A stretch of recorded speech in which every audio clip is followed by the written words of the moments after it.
Does God exist? Whether you believe in God, don't believe in God, or aren't quite sure, this question has been posed by just about every philosopher and every culture in history. What made the universe? What made us? Is there someone or something answering my prayers? Throughout history, there have been many efforts to prove God's existence. Not scientifically, because as of yet, there is no scientific evidence for God, but philosophically. In this video, I'd like to go over the 4 most important philosophical arguments for the existence of God: the Cosmological Argument, the Teleological Argument, the Ontological Argument, and the Moral Argument, and go over some of their counter-arguments. The first and perhaps most popular is the Cosmological Argument. As the name implies, the Cosmological Argument attempts to prove God's existence by looking to the existence of the universe, or cosmos. The argument originated in ancient Greece, with both Plato and Aristotle writing versions of it. Other philosophers like Thomas Aquinas and Duns Scotus, 2 medieval Catholic priests and theologians from Italy and Scotland respectively, also advocated for versions of it. It's important to note, these names are umbrella terms that describe a type of argument for the existence of God. There is no one cosmological argument or one teleological argument, but many different arguments espoused by different people that when simplified down are essentially arguing the same thing. But I digress. Cosmological arguments are often called first cause arguments because they describe a first cause for the universe. They are arguments that suppose, since the universe exists, there must have been a cause for its existence. Here's a simple version. 1. Everything that has a beginning has a cause. 2. The universe had a beginning. 3. Therefore, the universe had a cause, and that cause is God. This version has some obvious holes. For one, we don't know that the universe had a beginning. We think it probably did, but it's not inconceivable that the universe is an eternal thing. Also, just because it had a cause doesn't mean the cause was God. It could have been a natural phenomenon. Here's a better, though admittedly more complicated version of the argument. 1.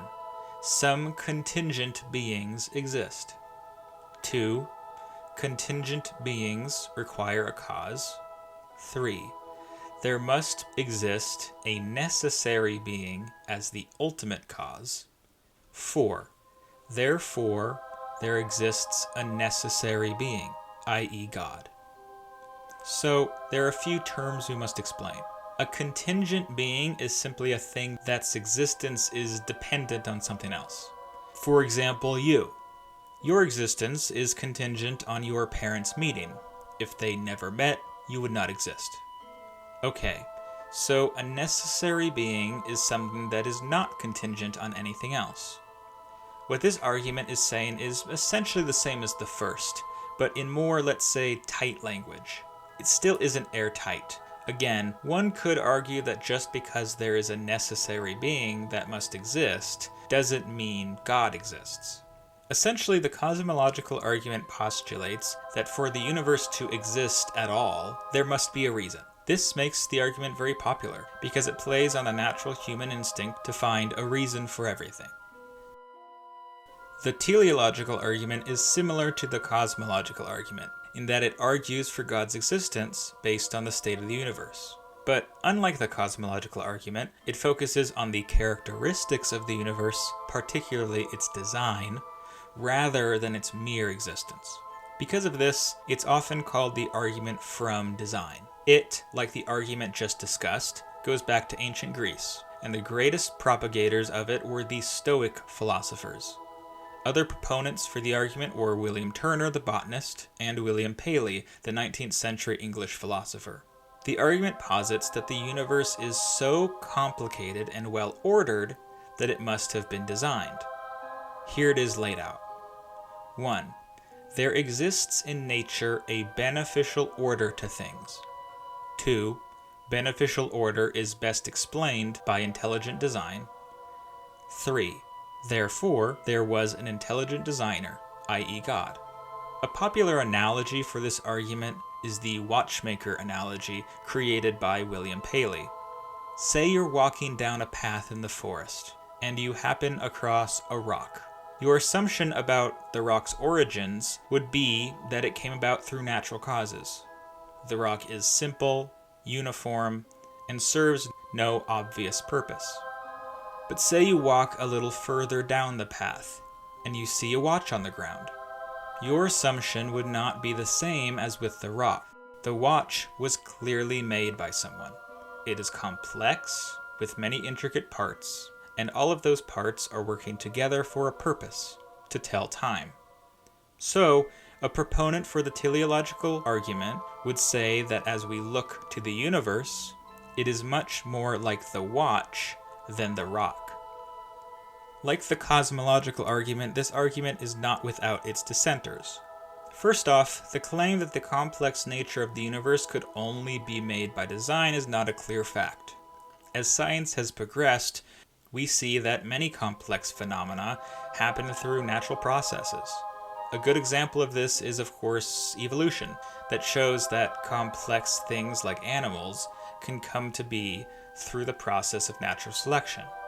In fact, when Darwin's theories first hit the market, it was seen by many philosophers to put the teleological argument to rest. There are modern philosophers who disagree with this perspective and argue that the theory could still work while accepting the truth of evolution. The teleological argument points to the probability of God's existence, without trying to give a solid proof of God outright. Still, the argument has stood the test of time and remains popular, likely due to humankind's awe at the complexity and majesty of our universe. The ontological argument is one of my favorites, not because it's necessarily convincing, but more so because of its complexity and outright strangeness. It's an argument that many people can't quite get their heads around at first, so hopefully I can explain it well enough here. The ontological argument, unlike the cosmological or teleological, doesn't argue based on the existence of the universe, or even anything in the universe, but instead argues that God exists based solely on the definition of God and God's own characteristics. It was first put into words by Saint Anselm, the famed medieval theologian and bishop. There are other ontological arguments, but we use his as our example, since it is the best known. It goes something like this. 1. God is the greatest being of which it is possible to conceive. 2. God exists in the minds of humans. 3. A being that exists only in the mind and not in reality is lesser than a being that exists both in the mind and in reality. 4. If God only exists in the mind, then God is not the greatest possible thing that can be conceived. 5. Therefore, God must, by definition, exist both in the mind and in reality. So basically, it argues that God, by definition, must exist. As interesting as this argument is, it has some major flaws. One of these flaws was even pointed out by a contemporary of St. Anselm, the monk Ganilo. After reading the argument, Ganilo came up with a refutation. He pointed out that if you replace God with, say, an island, the argument falls apart. Say you imagine an island, the greatest island you can think of. It is big and beautiful, the trees all bear delicious fruit, there are no dangerous animals that will hurt or kill you. It is perfect. Of course, this island doesn't exist. What Ganilo was pointing out is that existence is not really a characteristic that can be tied to greatness. When Anselm heard of Ganilo's refutation, he stated that the argument only works for necessary beings, not contingent ones. The island is a contingent thing. It can only exist if certain conditions are met. But God is necessary and isn't contingent on anything. This seems to many like a cop-out, saying that the argument works because God is a unique case. Still, the argument has been very influential, and it did something that the previous two did not. It gave God specific characteristics. The last argument we will look at is the moral argument. Like the cosmological and teleological argument, it first appeared in ancient Greece, and has been propagated by the likes of Immanuel Kant, the famed philosopher, and C.S. Lewis, the author of the Chronicles of Narnia. The argument, per its name, argues that God is the progenitor of morality, and so must exist, failing morals be arbitrary. Here it is laid out. 1. Unless there is a God, there can be no objective, binding, moral obligations. 2. There are objective, binding, moral obligations. 3. Therefore, God must exist. This argument has perhaps the most obvious of counter-arguments, namely that there are no objective moral obligations. This can be established via cultural relativism, in which one might believe that morals are a cultural artifact, and they change from society to society, or individual relativism, where one believes that people make up morals for themselves. In reality, neither of these counter-arguments are as good as they seem on first viewing. First, individual relativism is pretty wrong on the face of it, as we can see that there is general consensus on many moral issues. And second, most people don't agree with cultural relativism. It's a hotly debated subject. Also, cultural relativism doesn't disprove objective morality. There's nothing to say that all cultures are morally correct. One culture's morals could simply be objectively wrong. A much more popular counter to the moral argument is that objective morality doesn't necessarily have to come from God. It could be inherent within humans due to some natural occurrence, like evolution. The moral argument backs up into the question of ethics, which by itself is an entire branch of philosophy, one that has been discussed and argued about for literally thousands of years. Because of this, it is, in my opinion, one of the weaker arguments we've looked at. Still, the moral argument does a good job of employing the moral consciousness that is near universal within human beings. Hopefully that has given you a lot to think about. By the way, this video is not meant as an endorsement of any of these arguments, nor as a refutation of them. It is also not an endorsement of any belief in God, nor non-belief in God. Please be kind in the comments, and thanks for watching.